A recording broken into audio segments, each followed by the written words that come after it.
سلام، من مرجان هستم. به آشپزخونه من خوش اومدین.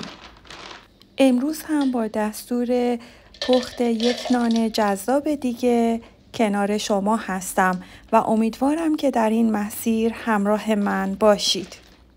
طرز تهیه امروزمون مربوط به یک نون توست یا نون ساندویچی هست که به نان ساندویچی سفید روستایی معروفه.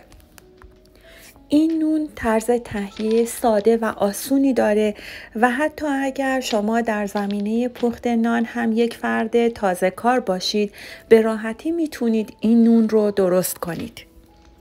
و در نهایت من مطمئنم که اونقدر شما از نتیجه پخت این نون راضی خواهید بود که بارها و بارها دوباره اون رو درست میکنید. پس با من برای درست کردن این نون همراه باشید.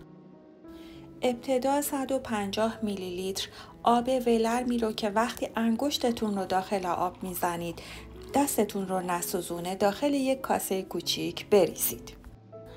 سپس 4 گرم مخمر یا مایع خمیر رو به آب ولرم اضافه کنید.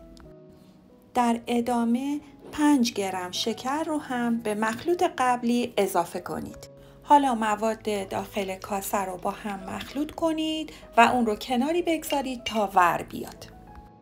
در یک کاسه بزرگ 250 گرم آرد سفید نون رو بریزید. 4 گرم نمک رو به آرد اضافه کنید.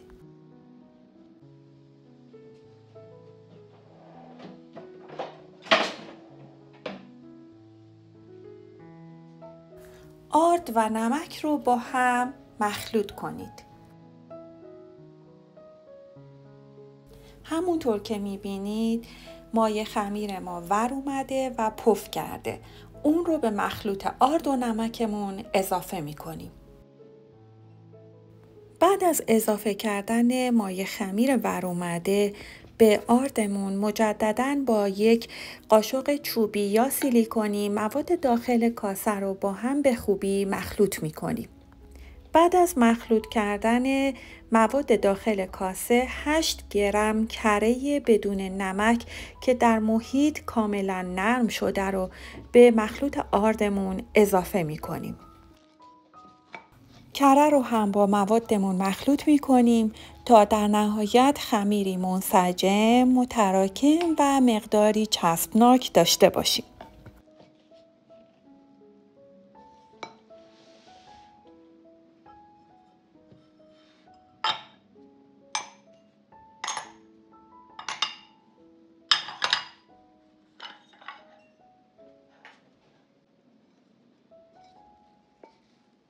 حالا در اینجا موادمون رو که به شکل یک خمیر منسجم در اومده به میز کار یا تخته کارمون منتقل می کنیم و به مدت 10 تا 12 دقیقه یا تا زمانی که یک خمیر نرم، لطیف و در عین حال ارتجاعی داشته باشیم ورز میدیم.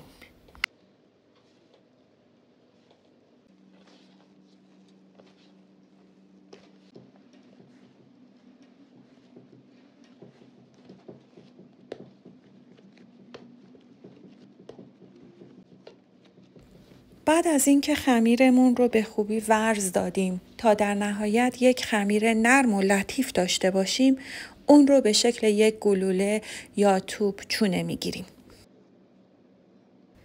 و بعد خمیر چونه شده رو در کاسه‌ای که با کمی روغن چربش کردیم قرار میدیم. روی کاسه‌ای رو که خمیر رو در اون قرار دادیم با یک حوله تمیز آشپزخونه یا سلفون میپوشونیم.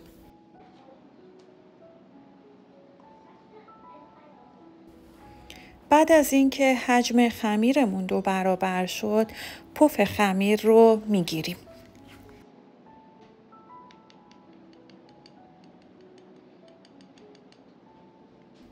در ادامه خمیرمون رو به میز یا تخته کاری که کمی آرد پاشی شده منتقل می‌کنیم.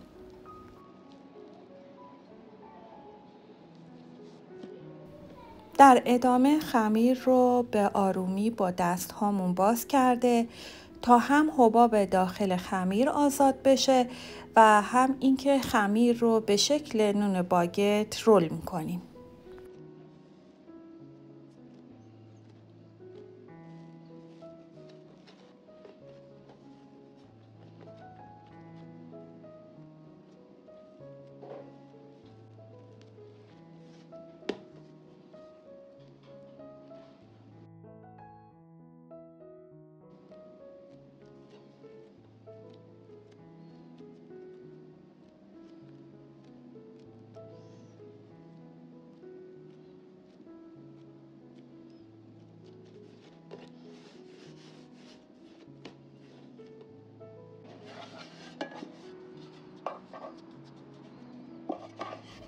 روی قالب رو با سلفونی که کمی چرب کردیم میپوشونیم و برای مدت 45 دقیقه یا تا زمانی که حجم خمیر به لبه یا کمی بالاتر از لبه قالب برسه به اون استراحت و در این فاصله فر رو با دمای 180 درجه روشن می‌کنیم تا گرم بشه. وقتی که حجم خمیر به لبه قالب یا کمی بالاتر از اون رسید، سلفون رو از روی خمیر برداشته و کمی آرد پاشی می‌کنیم.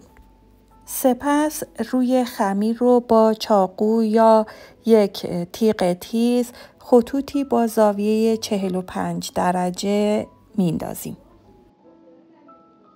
و در آخر قالب نونمون رو به مدت 30 دقیقه یا تا زمانی که سطح نونمون طلایی قهوه‌ای روشن بشه در فر گذاشته تا آماده بشه. امیدوارم که این دستور رو دوست داشته باشید، آماده کنید و از اون لذت ببرید. خدا نگهدار.